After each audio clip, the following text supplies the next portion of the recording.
नमस्कार, मैं हूं मिलिंद खांडेकर और आप देख रहे हैं हिसाब किताब। हिसाब किताब में हम आज बात करेंगे स्टेट बैंक ऑफ इंडिया के बारे में। पिछले कुछ दिनों से स्टेट बैंक ऑफ इंडिया को लेकर मीम्स बन रहे हैं, चुटकुले चल रहे हैं कि कैसे सुप्रीम कोर्ट ऑफ इंडिया को, यानी देश की सबसे बड़ी अदालत को भी स्टेट बैंक ऑफ इंडिया से डेटा निकालने के लिए दो दो बार सुनवाई करनी पड़ गई। आम ग्राहक तो परेशान होते ही रहते हैं, इस तरह की हम चुटकुले सुनते रहते हैं, मीम्स देखते रहते हैं कि स्टेट बैंक में लंच टाइम हो गया। लेकिन लोग अब ये कह रहे हैं कि स्टेट बैंक को ने सुप्रीम कोर्ट पे भी तारीख पे तारीख डलवा दी। पर मेरी नजर में ये बात सिर्फ मीम्स तक सीमित नहीं रहती है। ये एक बहुत गंभीर विषय है कि आखिर सुप्रीम कोर्ट के आदेश के बावजूद स्टेट बैंक ऑफ इंडिया ने इलेक्ट्रल बॉन्ड का डेटा देने में देरी क्यों की।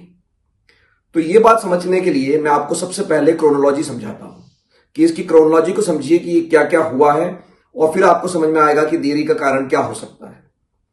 सबसे पहले पिछले महीने यानी 15 फरवरी को सुप्रीम कोर्ट ने की जो संविधान पीठ है उसने एक आदेश दिया कि जो इलेक्टोरल बॉन्ड है वो इलीगल है, अनकॉन्स्टिट्यूशनल है, उसको तुरंत से बंद कर दिया जाए।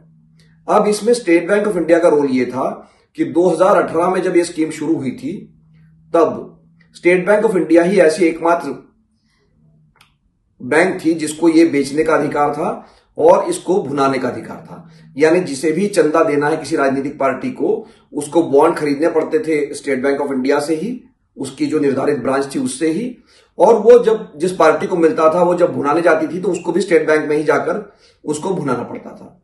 तो सुप्रीम कोर्ट ने यह व्यवस्था 15 फरवरी से बंद कर दी। लेकिन ये बंद करने के साथ साथ सुप्रीम कोर्ट ने स्टेट बैंक को एक और आदेश दिया कि अप्रैल 2019 से फरवरी 2024 तक आपने जितने भी बॉन्ड बेचे हैं और जितने भी बॉन्ड भुनाए गए हैं उनके खरीदने वालों की और भुनाने वालों की पूरी जानकारी आप सार्वजनिक करिए। स्टेट बैंक को यह काम करने के लिए 6 मार्च तक का समय दिया गया था, यानी लगभग 3 सप्ताह का समय उसको दिया गया था और उसके 1 सप्ताह के बाद चुनाव आयोग को यह जो डेटा था यह पब्लिक कर देना था।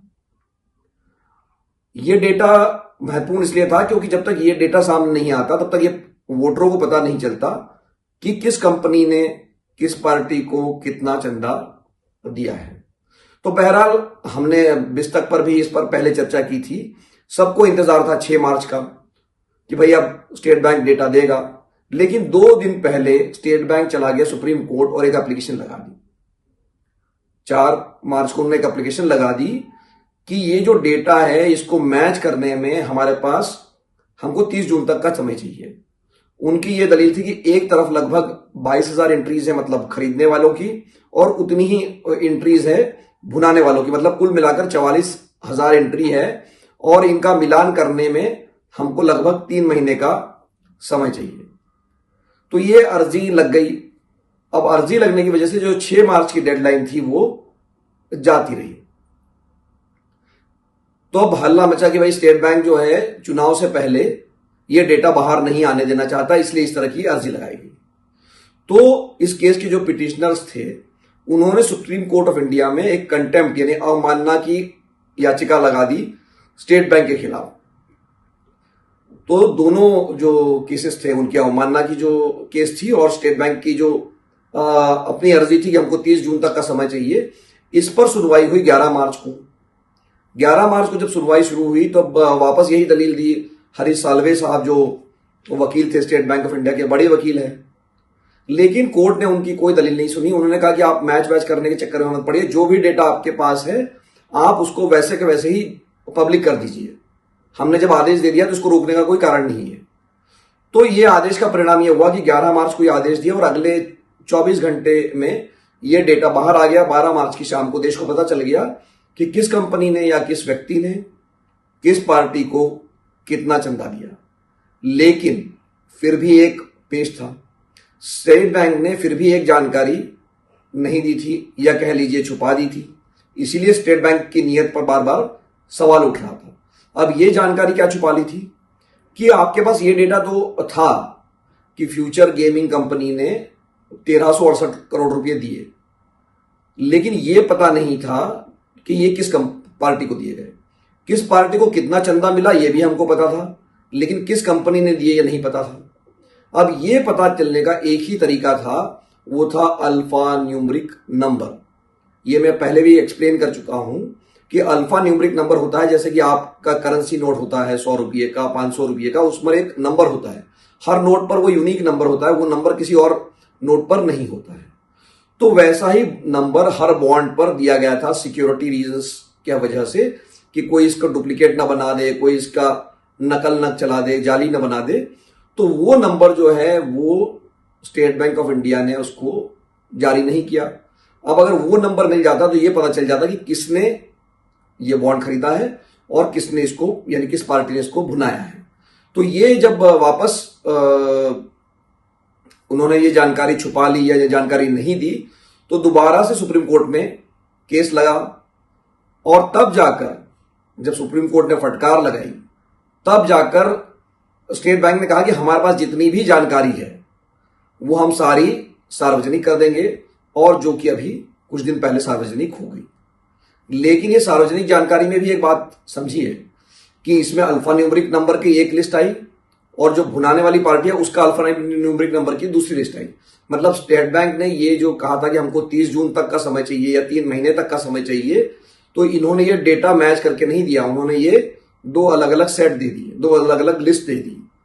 तो जब ये 2 अलग अलग लिस्ट दे दी तो पत्रकारों ने, जो रिसर्चर्स हैं इस क्षेत्र के, उन्होंने मान लीजिए 30 जून तक का समय स्टेट बैंक ने माना था, 30 मिनट में, कुछ ही मिनटों में इसको उन्होंने मैच करवा दिया कि अमुक पार्टी को, अमुक कंपनी ने या अमुक इंडिविजुअल ने ये पैसे दिए।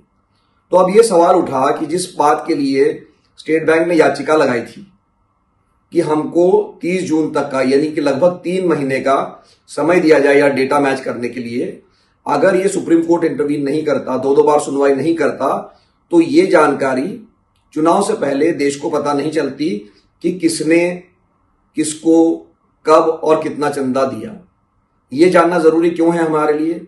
वोटर को ये जानने का हक है कि जिस पार्टी को वोट दे रहा है उसने किस कंपनी से पैसे लिए और क्या उसका कोई ताल्लुक है या उससे कोई पॉलिसी प्रभावित हो रही है। यही सुप्रीम कोर्ट के जो वर्डिक्ट था उसका आधार था कि भाई वोटर को ये जानने का अधिकार है। तो आखिर सवाल ये उठता है कि स्टेट बैंक इस जानकारी को 30 जून तक क्यों दबा के रखना चाहता था या रोक कर रखना चाहता था? तो एक मंशा तो यही होती कि अगर ये मांग मान ली जाती तो चुनाव 4 जून को खत्म होंगे देश में, तो चुनाव खत्म होने के बाद ये डेटा बाहर आता, तब इसका कोई मतलब नहीं रह जाता। तो स्टेट बैंक ऑफ इंडिया ने क्यों ये ऐसा किया, इसका हमारे पास कोई जवाब नहीं है। कांग्रेस पार्टी ये कह रही है कि ऐसा इसलिए किया गया क्योंकि सरकार का दबाव था। अब सरकार का कोई पक्ष नहीं आया है, लेकिन ये बात हम सब जानते हैं कि स्टेट बैंक ऑफ इंडिया का सबसे बड़ा मालिक या सबसे बड़ा शेयर होल्डर 57%, 57 यानी 57% जो है वो है भारत सरकार के पास। तो क्या भारत सरकार ने स्टेट बैंक के इस फैसले को प्रभावित किया या नहीं? इस सवाल का हमारे पास कोई जवाब नहीं है, लेकिन यह सवाल पूछा जाना चाहिए कि स्टेट बैंक ने जो जानकारी 30 मिनट में मिल सकती थी उसके लिए 3 महीने का समय क्यों मांगा। तो आज हिसाब किताब में इतना ही। अगर आपका कोई सवाल है इस विषय को लेकर तो कमेंट बॉक्स में डालिए, वहां पर मुझे सवाल पूछिए, मैं अगले वीडियो में इसका जवाब देने का प्रयास करूंगा।